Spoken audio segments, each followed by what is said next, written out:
ಹಲವಾರು ಶತಮಾನಗಳ ಹಿಂದೆ ಭಾರತದಲ್ಲಿ ಮಾಲ್ಗುಡಿ ಪ್ರದೇಶದಲ್ಲಿ ವಿರಾಜಿಸುತ್ತಿದ್ದ ಮಾರುತ ರಾಜ್ಯದ ಮಹಾರಾಜ ಭವನಸೇನ್ ಎಂಬ ನ್ಯಾಯಪ್ರಿಯ ಧರ್ಮ ನಿಷ್ಠೆ ರಾಜನ ಇದ್ದ. ಅವನ ಆಳ್ವಿಕೆ ಶಾಂತವಾಗಿತ್ತು. ಆದರೆ ರಾಜ್ಯದ ಗಡಿ ಭಾಗದಲ್ಲಿ ದುರಂತಗಳ ಭೀತಿ ಹೆಚ್ಚಿತು.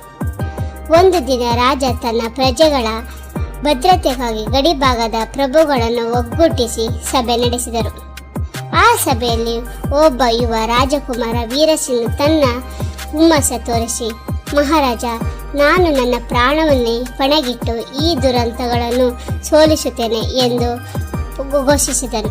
ಮಹಾರಾಜ ಭವನಸೇನ್ ಈತನ ಧೈರ್ಯವನ್ನು ಮೆಚ್ಚಿ ಆತನಿಗೆ ಸೈನ್ಯ ಒಂದು ಅಂಶವನ್ನು ನೀಡಿ ಯುದ್ಧಕ್ಕೆ ಕಳಿಸಿದರು.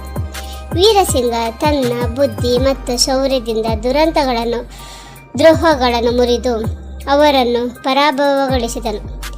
ಈ ವಿಜಯನಿಂದ ಮಾಲ್ಗುಡಿ ಮತ್ತೊಮ್ಮೆ ಶಾಂತಿಯಿಂದ ಕೂಡಿತು. ರಾಜ ವೀರಸಿಂಗನ ತ್ಯಾಗವನ್ನು ಗೌರವಿಸಿ ಆತನಿಗೆ ರಾಜರಕ್ಷಕ ಎಂಬ ಪದವಿ ನೀಡಿದರು.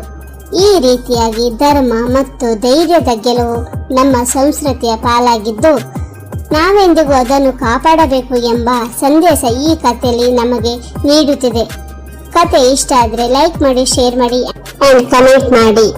Thank you for watching.